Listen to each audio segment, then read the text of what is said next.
ಅಮ್ಮ ಡಾಕ್ಟ್ರು ಡಾಕ್ಟ್ರೇ.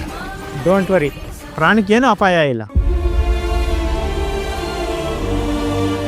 ಅವ್ರಿಗೆ ಫಿಸಿಕಲಿ ಮತ್ತು ಮೆಂಟಲಿ ತುಂಬ ಟಾರ್ಚರ್ ಕೊಟ್ಟಿದ್ದಾರೆ. ಆದರೆ ಮೇಜರ್ ಪ್ರಾಬ್ಲಮ್ ಬೇರೆಯೇ ಇದೆ. ಏನು ಹೇಳ್ತಿದ್ದೀರಾ ನೀವು? ಅವರಿಗೆ ತುಂಬಾ ಮೆಮೊರಿ ಲಾಸ್ ಇಂಜೆಕ್ಷನ್ ಕೊಟ್ಟಿದ್ದಾರೆ.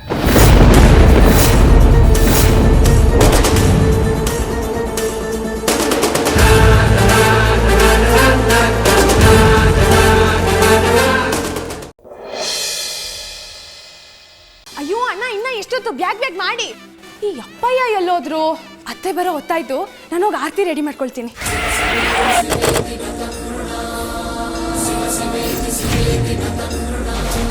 ಭೈರದೇವಿ ಅಮ್ಮೋರ್ಗೆ, ಭೈರದೇವಿ ಅಮ್ಮೋರ್ಗೆ.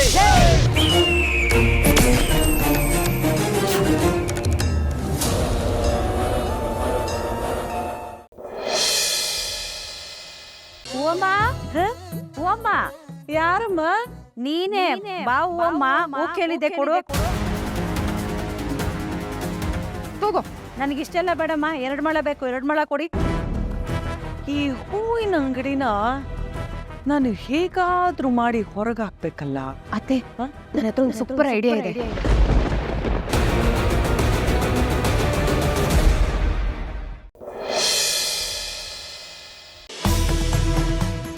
ಯಾಕೆ ಇಷ್ಟೊಂದು ಕಷ್ಟಗಳನ್ನ ಕೊಡ್ತಿದ್ಯಮ್ಮ? ಇವಳಿಗೆ ಶಕ್ತಿಗೆ ತಡ್ಕೋತಾಳೆ ಅಂತನ? ಅಲ್ಲ, ನನ್ನ ಕಣ್ಮುಂದನೆ ಬರೀ ಮೋಸ ವಂಚನೆ ಮಾಡೋರು ಎಷ್ಟು ನೆಮ್ಮದಿಯಾಗಿ ಬದುಕ್ತಿದ್ದಾರೆ. ಅವ್ರ ಹತ್ರ ಕಷ್ಟ ಅನ್ನೋದು ಹೋಗ್ತಾನೆ ಇಲ್ಲ. ಸ್ವಲ್ಪ ಆದ್ರೂ ಕನ್ಸೆಷನ್ ಕೊಡುವಲ್ಲ, ನಾನು ಬದುಕಬೇಕು ತಾನೆ.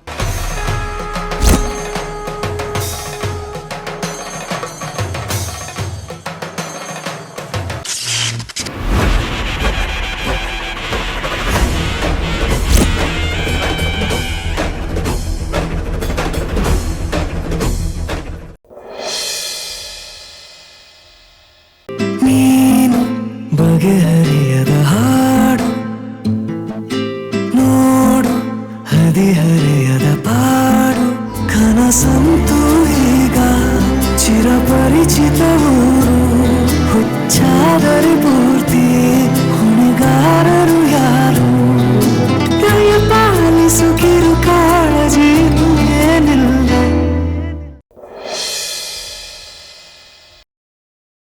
ಇಷ್ಟೆಲ್ಲ ಆದಮೇಲೂ ಕಂಪನಿ ಸ್ಟ್ರಕ್ಚರ್ ಚೇಂಜ್ ಮಾಡಿಲ್ಲ ಅಂದಮೇಲೆ ಬಾಗ್ಲು ಹಾಕೊಂಡು ಮನೆಗೆ ಬರಬೇಕಷ್ಟೇ.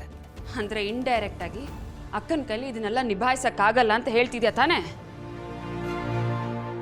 ಅದನ್ನು ಡೈರೆಕ್ಟಾಗೆ ಹೇಳು ಅಭಿ. ಯಾರಿಗೂ ಆಗಲ್ಲ ಅಂತ ಹೇಳ್ತಾ ಇಲ್ಲ ಮಮತತೆ. ನಂಬಿಕೆ ಹೋಗಿದೆ, ಅದಕ್ಕೆ ಡಿಸಿಷನ್ ಚೇಂಜ್ ಮಾಡ್ತಾ ಇದ್ದೀನಿ. ಇನ್ಮೇಲೆ ಅಭಿ ಅವರಿಗೆ ಎಷ್ಟು ಅಥಾರಿಟಿ ಇದೆಯೋ ನಿಮಗೂ ಕಂಪ್ನಿ ಮೇಲೆ ಅಷ್ಟೇ ಅಥಾರಿಟಿ ಇರುತ್ತೆ. ತಗೊಳ್ಳಿ, ಇದಕ್ಕೊಂದು ಸೈನ್ ಮಾಡಿ.